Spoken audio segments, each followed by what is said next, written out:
Hey guys, what's going on? GM Magnum here, GM Throwback. coming at you from Dice Bag and GM. Today we're going to start off with a segment that we've been looking at doing for a while called Behind the DM Screen. Now, I just so happen to have this really sweet Underdark DM screen. It's mainly for 4th edition, but a lot of the information on it's still good. Big ups to my dad, Magdor, for sending this to me. I really enjoy it. It's a great screen. It's nice thick cardstock. No matter what kind of DM screen you choose to use, whether it's just a couple manila folders and paper clips, or if you have something more elaborate like this, very important, all DMs have a DM screen. So today, behind the DM screen, we are going to be talking about numbers. Most importantly, Fudging them. now, there's not a whole lot of how to be a DM out there. There are good DMs, there are bad DMs, there are middle of the road DMs. Granted, most source books have your general DM guidelines and general DM instructions and whatnot. But experience plays the biggest key in being a DM. Now, how long have you been gaming? Let's see, since I was about 14, maybe 13. About 14, me about the same. You know, so... We're about the same age. Right. We've been gaming for a number of years. How long have you been DMing? About 8 years. About 8 years. I've been DMing about 3 now, I think. And you know, 9 times out of 10 it's going to start off being, I don't know if you guys have ever seen the movie SLC Punk, but it starts out very much like that. You know, you're a 9th level magic user and a bunch of teenagers sitting around the parents' basement trying to figure stuff out. So, one of the most important things in my mind is not coughing, but fudging the numbers. Now, Sorry. we've all had that experience, either as a DM or as a player, where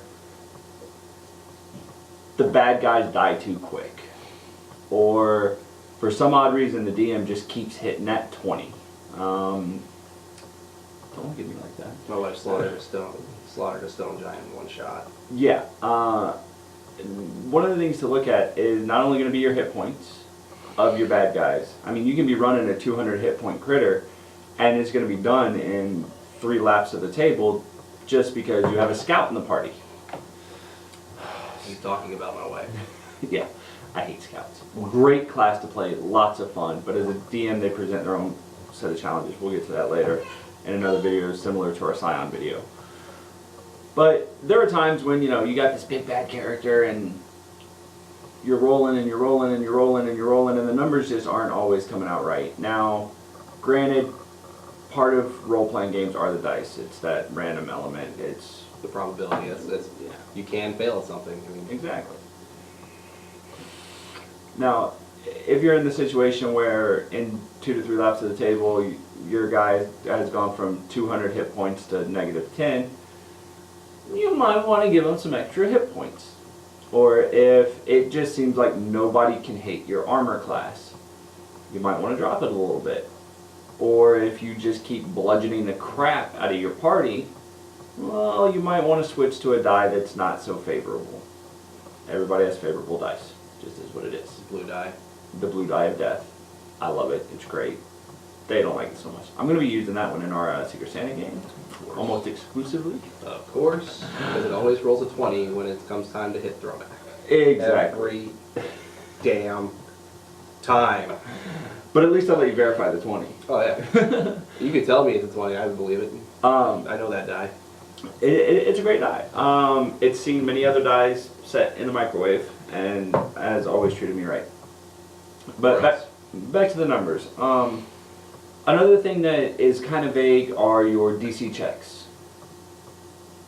Yeah, for example here, DC's to break or burst common items. But what if the item's not common? DC's commonly used for skill checks, such as your climb, your escape from restraint, stuff like that. As a DM, you got to take into consideration all the outside factors when throwing up a DC check. Sometimes you might not want them to get out. It might serve your purpose as storyline aspect for them to fail the check. Make it impossible. That sounds familiar. A couple times. That sounds like Dromac being chained to a wall where he can't use his acid to burn anything out, or, you know, or his ridiculous strength. I mean, yeah, exactly. Now, if you just make it impossible, you don't ever have to tell what the DC is. You just say, okay, we'll roll a strength check. Oh, I got a nat 20. All right, it doesn't do anything. It happens. Deal with it. I crit the chain. The chain doesn't move. Exactly. It's a beast of a chain.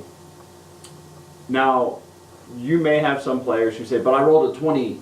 That's a crit, blah, blah, blah, blah, blah. Crits don't count on skill checks.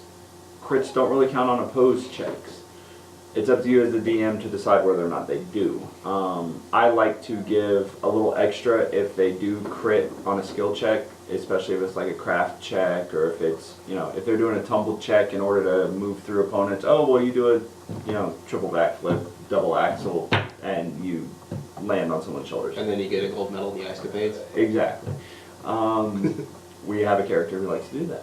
It's not me. Just a hint. It's not. It's really not. I'm not graceful. Oh, I wish you knew what I knew. So, you know, sometimes you got to make the DC check way too high to further your storyline.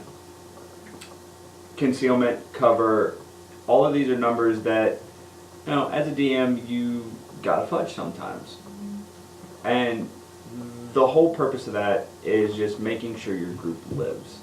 Yes, sometimes we are out to kill the entire party. But as a general rule of thumb, that's not a very good idea, because then you're not going to have any friends and no one's going to want to game with you. What other stuff can we put numbers on? That pretty much covers it for what I would do. Experience points. Oh yeah. Experience points is a big one. There are experience points related to your challenge rating and splitting up all the experience points and stuff like that. If you're not in a room, you don't get the experience. If a rogue decides to sneak away from the rest of the party and kill 14 sleeping orcs by slitting all their throats, to the rogue goes the XP. That sounded like the final encounter we were supposed to get hurt on. Didn't happen. No, it didn't. It was going to be awesome too. But we had a rogue who went into a room, slit all their throats, stole the treasure, got all the XP, and walked right out like nothing ever happened. As a DM, this is what I call a wrench in the works, because then you got to kind of come up on the fly. Numbers oftentimes have to be fudged on the fly, which is where forward thinking doesn't help at all. That and then role-playing experience points. I love giving out experience points for role-playing. If you're going to role-play your character, you're going to get experience for it. You're going to learn for it. You're going to bump up for it, etc. and so forth. Prestige classing, skill ranks. Alta did great on that, by the way, in the last session. Yes. I thought he was legitimately getting like angry or ornery with you. Then he explained to us, yeah, my character's charisma only is 6. Like, Yeah. oh, okay, so you're a prick by nature. Okay. Not very personable, that one. Yeah. And then skill points. Sometimes, for example, for a multi-class, Man, I was convinced. so was I. I thought he was really getting upset at me. That's some good RP. Yeah, it was. It was Glad we great. got that on video. But skill points for like cross-classing.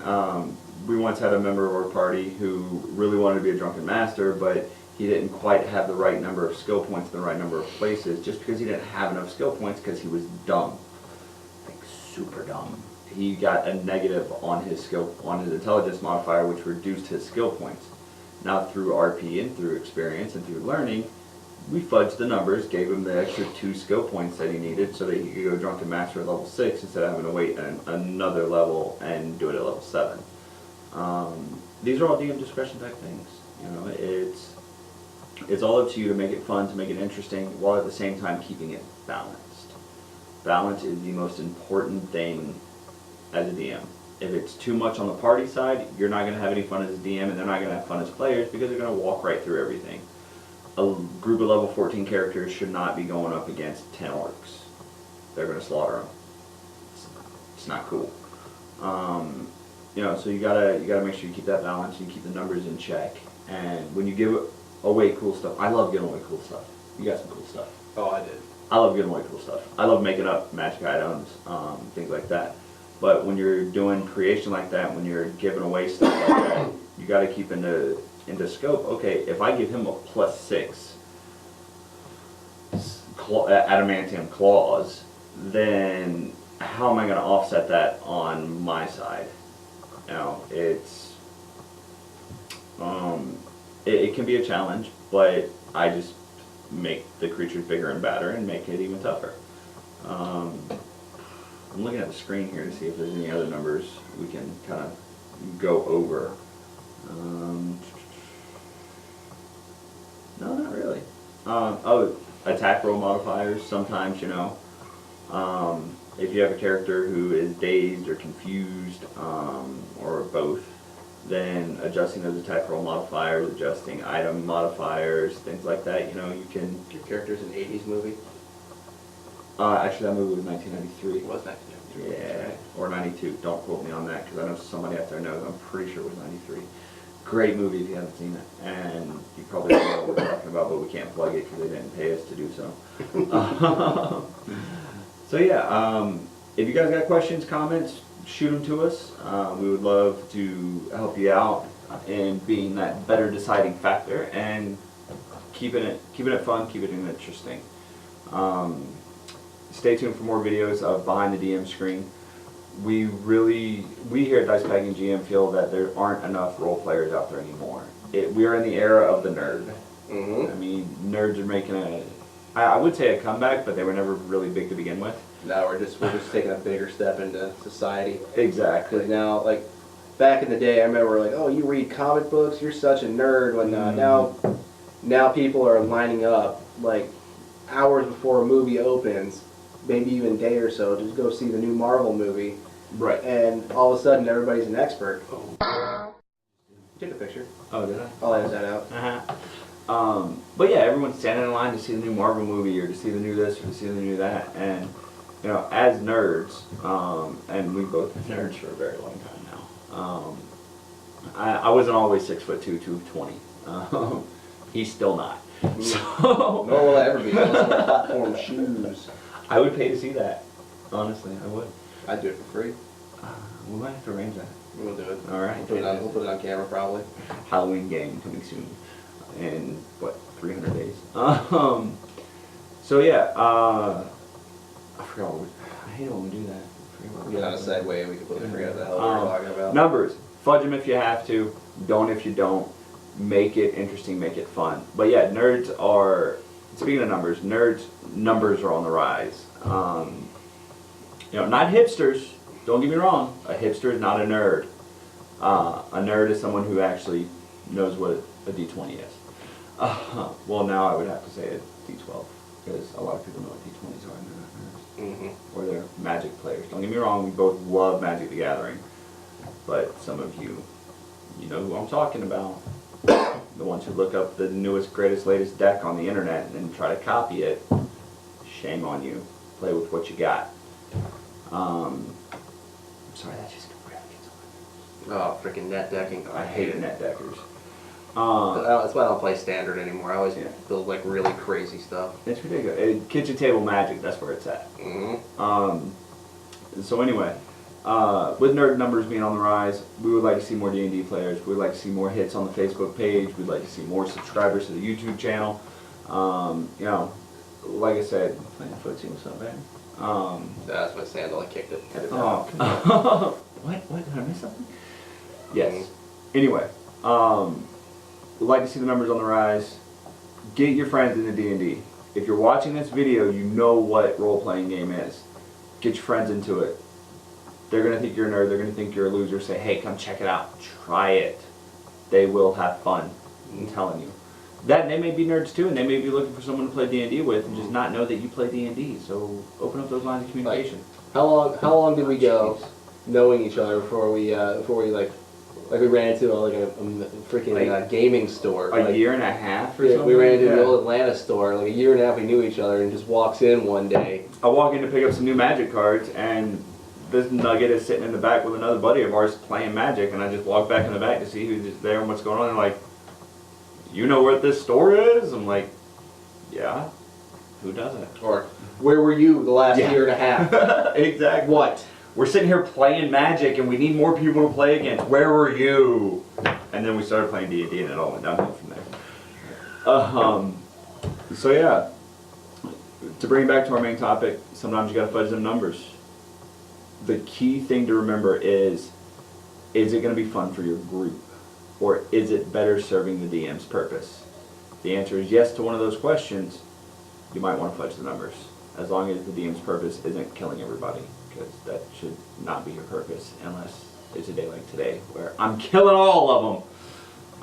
Anyway, keep it tuned. We're gearing up to do our Secret Santa game. About to post up a video on that, and then once we get done gaming, we're gonna throw up the we're gonna edit and hopefully have that video up end of the week? Probably tomorrow evening. Oh yeah, it's weekend, huh? Yeah, I got Sweet time. weekend. You taking which period you taking? Second. Second. Yeah, but I hardly work at the first period, so I don't care. You hardly work at all. Yeah, that's what I do. That's what happens when you're smart. Nothing. So that was when you're smart. You have people that work for you. I'm crazy smart and I'm stuck working. Not really because of where they got me. Anyway, sidebars aside, this is GM Magnum, GF Throwback. and in the meantime, Beware Rebel Scum.